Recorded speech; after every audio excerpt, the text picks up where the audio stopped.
half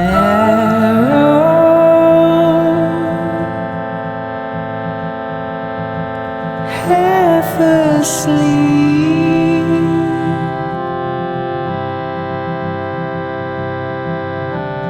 pitch dark,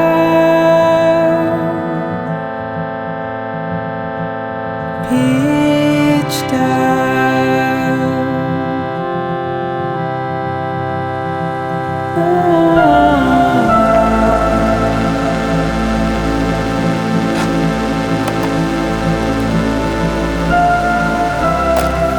Bonjour à tous, bienvenue sur la chaîne, j'espère que vous allez bien, c'est Léo et bienvenue aussi dans la campagne de mon enfance avec ma petite Opel Kadett. J'espère que vous allez bien pour ce 4e épisode de rénovation de la caravane. J'avais envie de vous faire une intro un petit peu différente dans la campagne avec ma petite Opel Kadett que vous avez peut-être déjà vu sur ma bannière de ma chaîne, mais que vous n'avez pas encore vu sur cette chaîne malheureusement, puisque j'avais pas eu le temps de vous la présenter.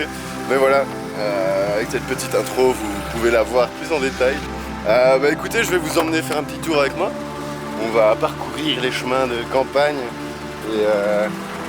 et discuter ensemble des futurs projets et de l'avancement de la caravane. Et voilà, c'est tout.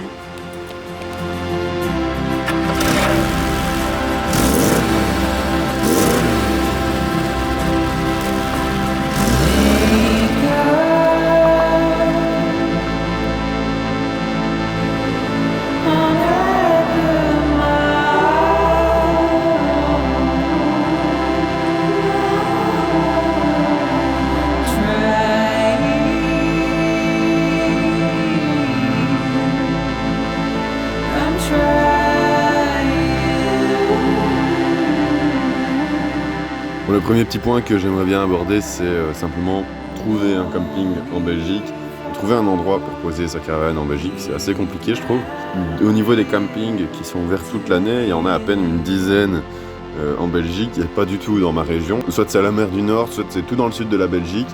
Et moi, je suis pile au milieu, donc c'est pas pratique. Alors, autre possibilité que je pense pouvoir trouver, c'est demander sur des groupes Facebook des gens qui pourraient héberger une ou plusieurs caravanes, donc dans le but de vivre un petit peu en communauté aussi, d'avoir un potager, des poules, ce genre de trucs-là. Et ça, je pense que je peux trouver plus ou moins facilement. Mais ouais, camping, je pense que je vais laisser tomber cette idée-là, puisque je vais pas réussir à trouver, ou alors je vais devoir m'éloigner énormément de l'endroit où je travaille et où je vis actuellement. Et sinon, voilà, il y a moyen de faire du woofing où j'ai fait un petit peu des recherches dans ce niveau-là, sauf que le woofing ne te permet pas de vivre à long terme en fait. C'est maximum plus ou moins une dizaine de semaines.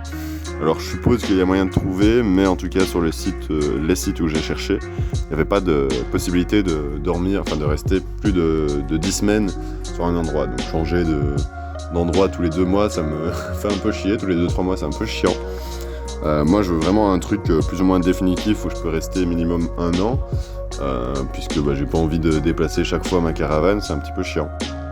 Mais voilà, un peu vers quoi je me dirige, c'est sûrement plutôt chez des particuliers, chez des gens privés qui pourraient héberger par exemple dans une ferme ou quoi.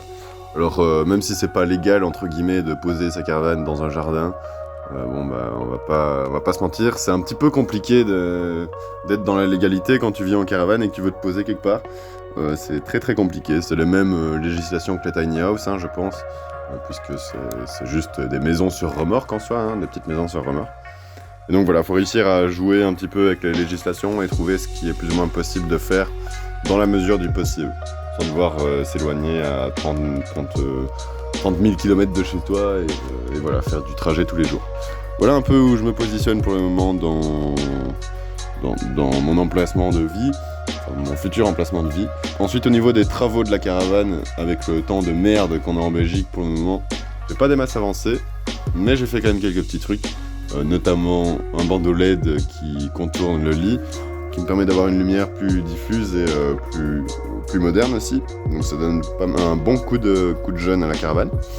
Je suis en train de créer une extension du plan de travail pour pouvoir me permettre de cuisiner même quand l'évier et les plaques de gaz sont ouvertes. J'ai également mis en fonction le gaz. Donc le gaz fonctionne très bien sur les plaques de cuisson, mais il faut encore que je vérifie les conduites, etc. pour voir s'il n'y a pas de fuite et être en sécurité. Voilà un peu pour le topo de ce que j'ai fait ces dernières semaines. Bon, j'espère que cet épisode vous aura plu.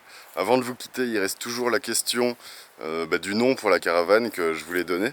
Alors j'arrive pas à me décider, donc je vais vous mettre dans les commentaires ou dans la description un lien ou quelque chose pour faire un sondage pour que vous puissiez voter pour le nom préféré parmi tous ceux qui ont été donnés. Alors forcément, votez pas pour le vôtre, mais votez pour celui que vous préférez dans les noms qui ont été proposés.